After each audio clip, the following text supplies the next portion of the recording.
여러분은 지금 인생을 걸어온 세월을 어떻게 바라보고 있습니까? 오래 살았다고 해서 자랑할 것만 같지만 정말 중요한 것은 시간이 아니라 여러분이 그 시간을 통해 무엇을 배우고 어떻게 깎아졌는가 하는 것입니다. 오늘 우리는 창세기 47장 9절에서 야곱이 바로 앞에 서서 말하는 장면을 봅니다. 내 나그네의 길의 세월이 130년이니이다. 야곱은 이어서 말합니다. 내 나이가 얼마 못되니 우리 조상의 나그네 길의 연조에 미치지 못하나 험악한 세월을 보내었나이다. 130년을 살았지만 야곱은 자신의 세월이 짧다고 말했습니다. 이것이 바로 신앙의 연륜이 깊은 사람의 태도입니다.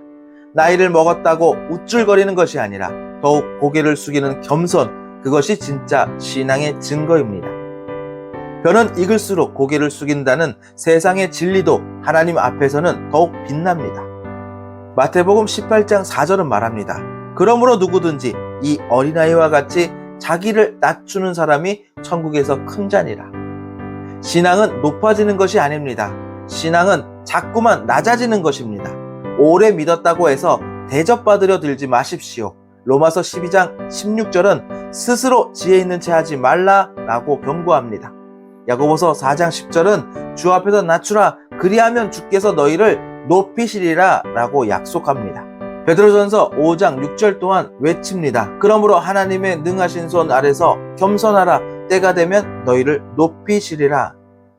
그러니 여러분의 신앙이 깊어질수록 여러분은 더욱 조용히, 더욱 낮게 자신을 숨겨야 합니다. 신앙의 연륜이 깊다는 것은 그만큼 하나님 앞에서 더 많이 깨진 흔적을 지녔다는 것입니다. 험한 세월을 지나는 동안 하나님 앞에 더 무너지고 더 엎드려지고 더 내려가는 법을 배운 사람, 바로 그 사람이 진짜 하나님의 사람입니다. 여러분은 지금 하나님 앞에서 얼마나 더 낮아지고 있습니까? 신앙생활 몇십 년을 자랑하며 어린 성도들을 무시하고 있진 않습니까? 만약 그렇다면 여러분은 신앙의 초보입니다. 나이를 자랑하는 것은 세상의 방식입니다. 그러나 하나님의 나라는 오히려 나이를 먹을수록 자신을 아무것도 아닌 존재로 여기는 사람을 통해 세워집니다.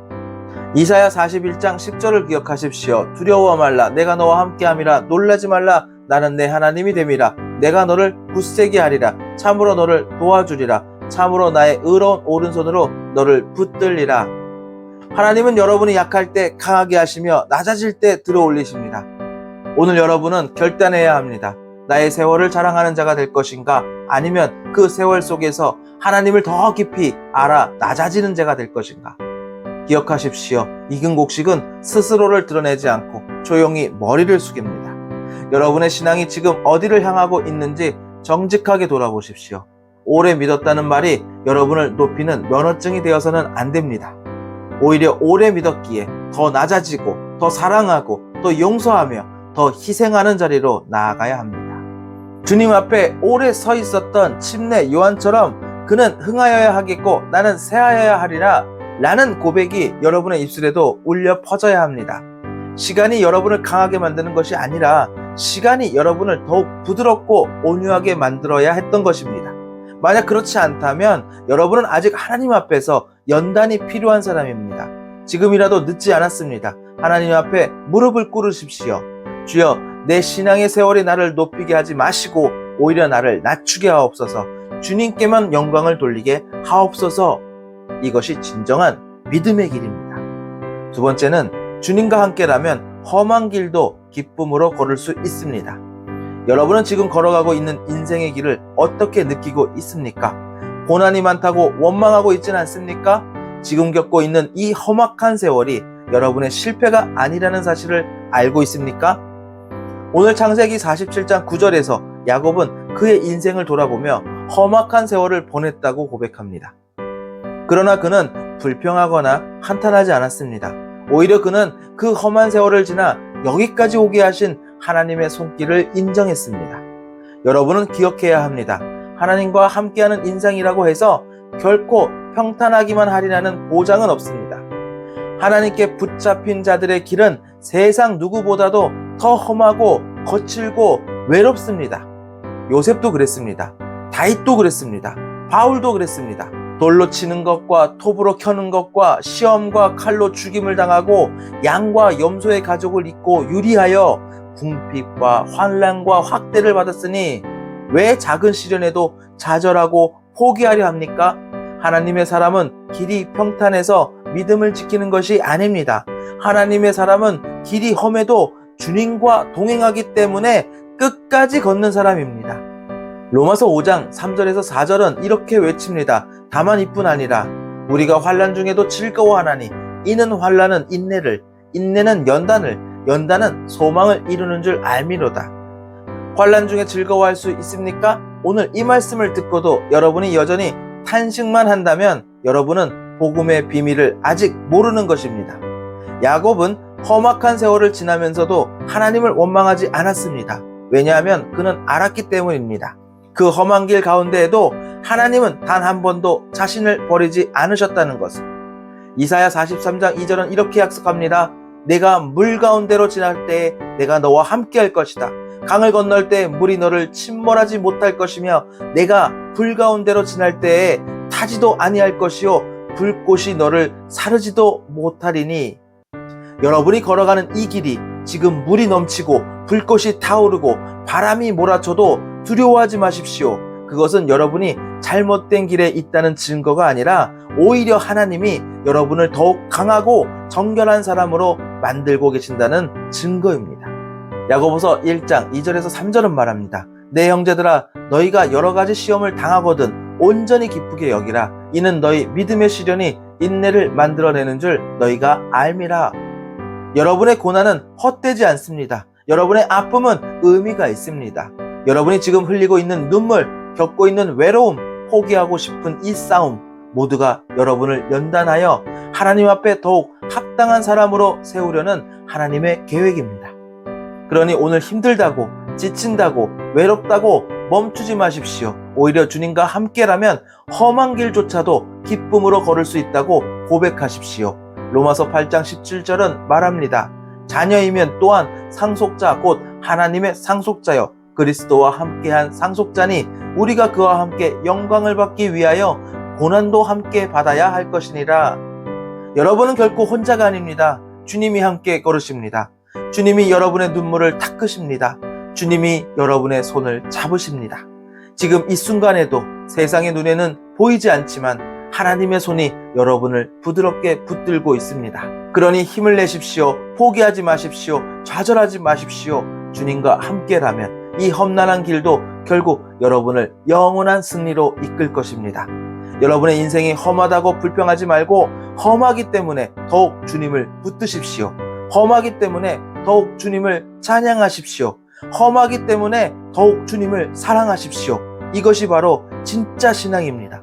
눈물과 함께 걷는 길이지만 그 길 끝에는 주님이 예비하신 영광의 면류관이 기다리고 있습니다. 그러니 여러분은 오늘도 주님을 붙들고 눈물을 닦고 다시 한번 일어나 걸어야 합니다. 지금 이 순간 여러분에게 필요한 것은 상황이 바뀌는 것이 아닙니다. 여러분이 변하는 것입니다. 여러분이 주님을 신뢰하기로 결단하는 것입니다. 여러분이 고난 가운데서도 찬송하기로 선택하는 것입니다. 그때 하나님은 여러분을 놀랍게 일으키실 것입니다. 여러분이 믿음으로 이 길을 걸어가는 동안 하나님은 분명히 일하실 것입니다. 세 번째, 약함을 들고 하나님께 나가야 합니다. 여러분은 지금 무엇을 주님께 내어놓고 있습니까? 세상의 자랑입니까? 아니면 여러분의 약함입니까? 오늘 하나님이 찾으시는 것은 멀쩡해 보이는 여러분의 포장된 모습이 아니라 깨어진 마음, 부서진 영혼, 실패와 좌절과 눈물의 조각들입니다. 여러분이 깨달아야 합니다. 하나님은 여러분의 강함을 원하지 않습니다. 오히려 하나님은 여러분의 상한 마음을 원하십니다. 시편 51편 17절이 말합니다. 하나님께서 구하시는 제사는 상한 심령이라 하나님이여 상하고 통회하는 마음을 주께서 멸시하지 아니하시리이다. 여러분이 아무리 완벽해 보이려 애써도 아무 소용없습니다. 하나님의 시선은 여러분의 아픔, 여러분의 눈물, 여러분의 상처에 있습니다. 수로보니게 여인을 기억하십시오. 그녀는 헬라인이었습니다. 문화적으로, 경제적으로, 종교적으로 유대인들보다 우월하다고 자부할 수 있는 여인이었습니다. 그러나 그녀는 자신의 우월함을 내세우지 않았습니다. 오히려 그녀는 더러운 귀신 들린 딸을 둔 어머니로서 상한 심령을 가지고 주님 앞에 무릎 꿇었습니다. 그녀는 외쳤습니다. 주 다윗의 자손이여 나를 불쌍히 여기소서. 이 고백이 능력입니다.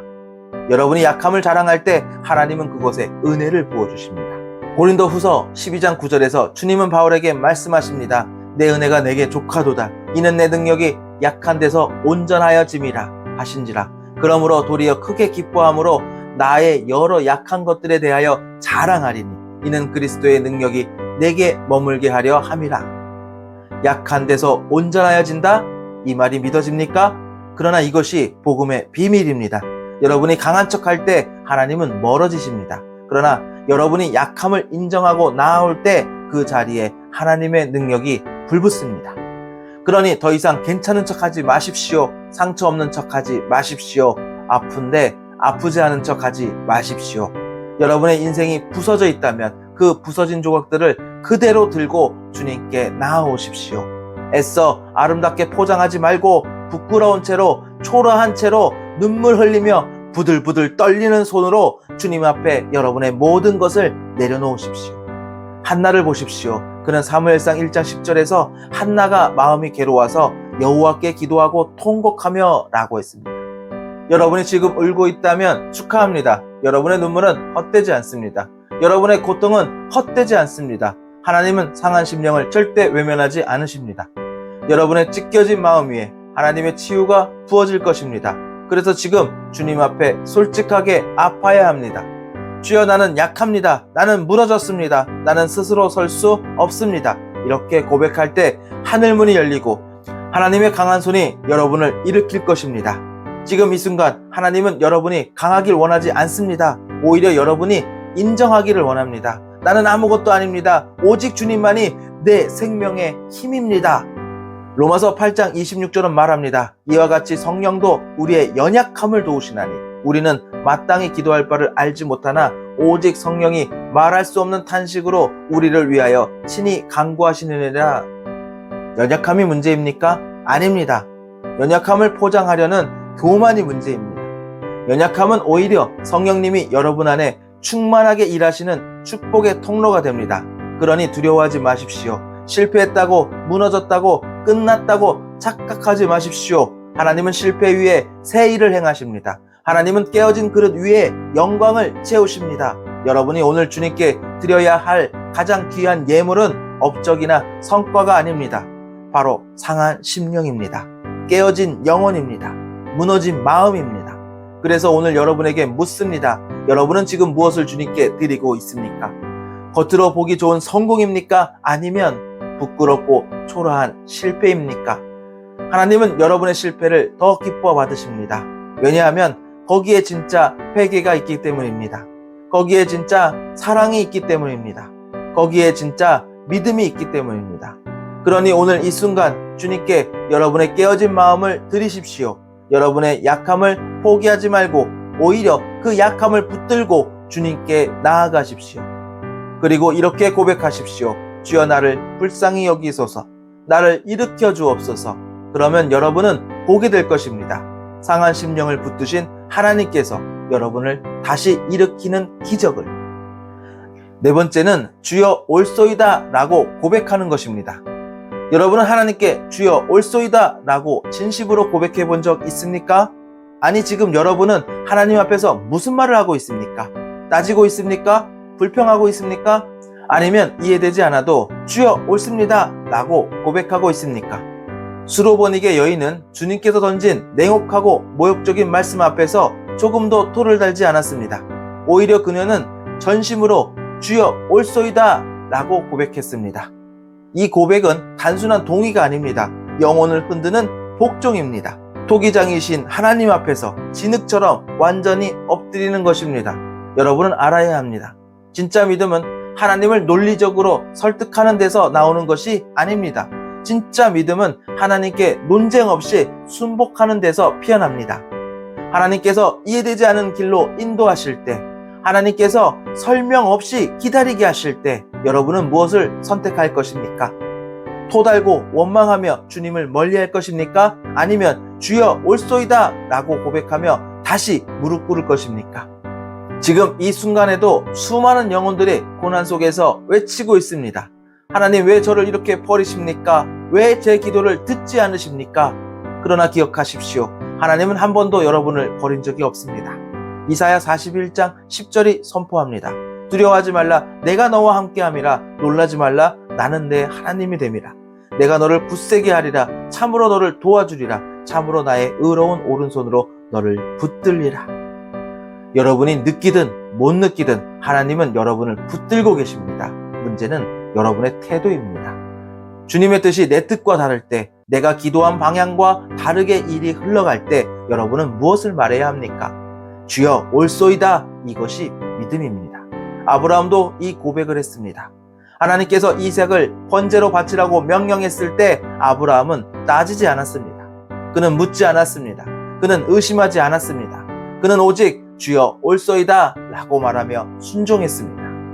그리고 그 믿음이 하나님을 감동시켰습니다. 다니엘과 세 친구를 기억하십시오. 풀불 앞에서도 그들은 하나님을 원망하지 않았습니다. 그렇게 하지 아니하실지라도 왕이여 우리가 왕의 신들을 섬기지도 아니하고 왕이 세우신 금신상에게 절하지도 아니할 줄을 아옵소서. 이 고백이야말로 진짜 믿음입니다. 조건 없는 신뢰, 이해할 수 없는 상황에서도 포기하지 않는 믿음. 주여 올소이다. 오늘 여러분이 붙잡아야 할 것은 따져 묻는 이성이 아니라 믿음으로 순종하는 입술입니다. 지금도 하나님은 여러분에게 묻고 계십니다. 너는 나를 믿느냐? 여러분은 뭐라고 대답하시겠습니까? 주님, 이해는 안 가지만 주여 올소이다. 이렇게 고백할 때 여러분의 믿음이 하나님의 보좌를 움직일 것입니다. 마태복음 8장에서도 백부장은 주님께 고백했습니다.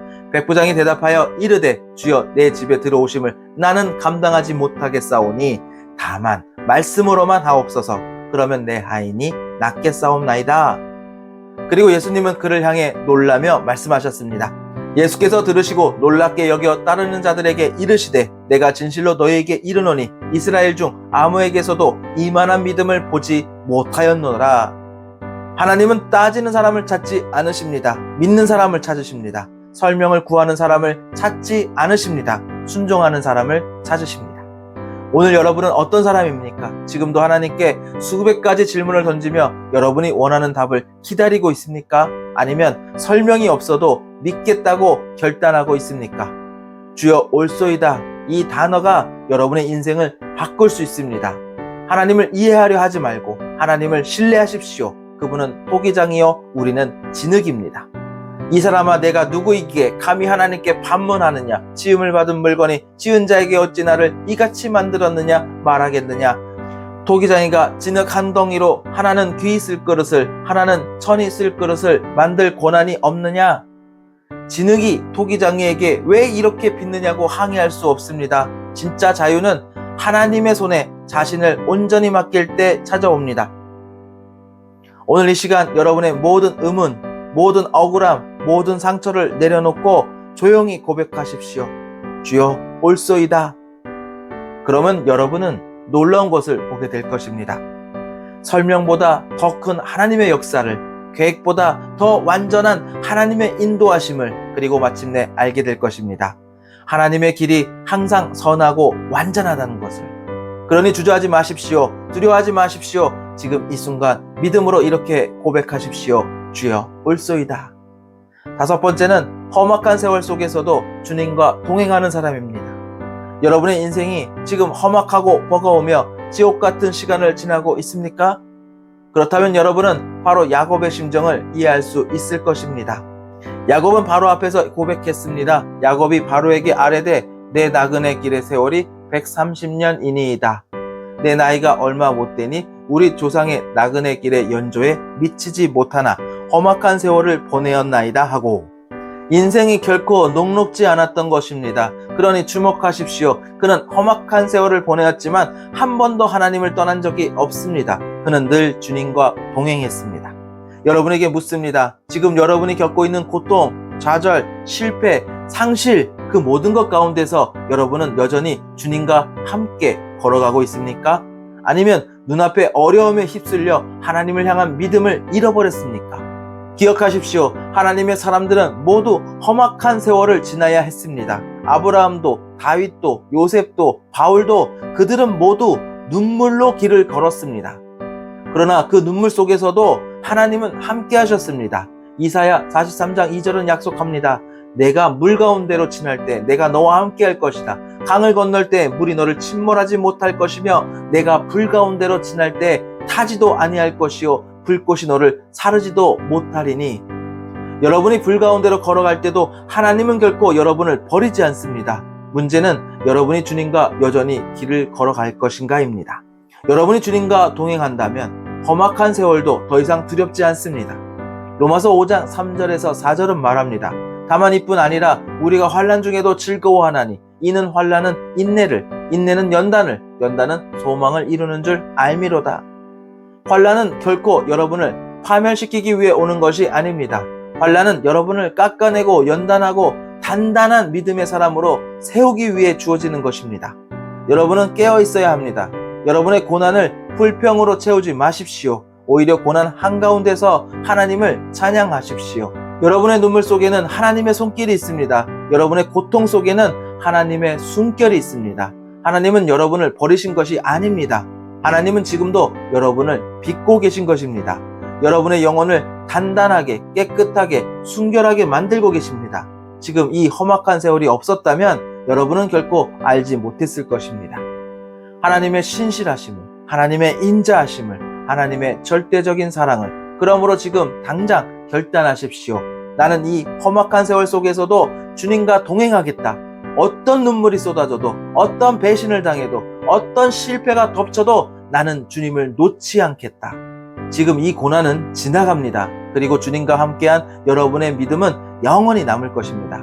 그러니 흔들리지 마십시오. 포기하지 마십시오. 여러분이 하나님을 붙잡으면 하나님도 여러분을 결코 놓지 않으십니다.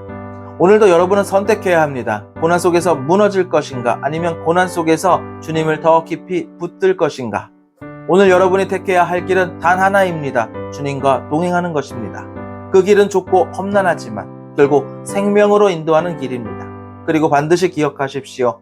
험악한 세월도 주님과 함께라면 그것은 결코 패배가 아닙니다. 그것은 하나님께서 여러분을 승리로 이끄시기 위한 통로입니다.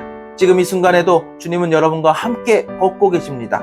그러니 일어나십시오. 다시 걸어가십시오. 눈물을 닦고 다시 주님을 향해 걸어가십시오. 여러분의 모든 걸음걸음마다 하나님이 함께 하실 것입니다. 그리고 마침내 여러분은 고백하게 될 것입니다. 주님과 함께한 이 길이 가장 복된 길이었습니다. 기도드리겠습니다. 살아계시고 역사하시는 하나님 아버지, 오늘 이 시간 저는 나의 지난 세월을 주님 앞에 내려놓습니다. 나의 연륜을 자랑하지 않게 하옵소서. 신앙의 세월이 길어질수록 나를 높이려 하지 않게 하시고 오히려 벼가 익을수록 고개를 숙이는 것처럼 더욱더 주님 앞에 고개를 숙이게 하옵소서. 겸손이 내 삶이 되게 하시고 낮아짐이 나의 자랑이 되게 하시고 하나님만이 나의 영광이 되게 하옵소서. 고난 앞에 무너지지 않게 하시고 눈물 속에서도 주님을 붙잡게 하시고 실패 속에서도 믿음으로 걷게 하옵소서. 겉으로는 괜찮은 척 살아왔지만 속은 무너진 채 걸어왔던 저를 주님은 아십니다. 그래서 오늘 저의 깨어진 마음, 부서진 소망, 부끄러운 실패를 주님 앞에 그대로 내려놓습니다. 나의 약함 속에 하나님의 능력이 머무르게 하시고 나의 부끄러움 위에 주님의 영광이 덮이게 하옵소서. 이 고난 속에서도 주님을 더 깊이 사랑하게 하시고 주님과 더 친밀히 동행하게 하시고 주님만을 온전히 신뢰하게 하옵소서. 예수 그리스도의 이름으로 간절히 기도드립니다. 아멘.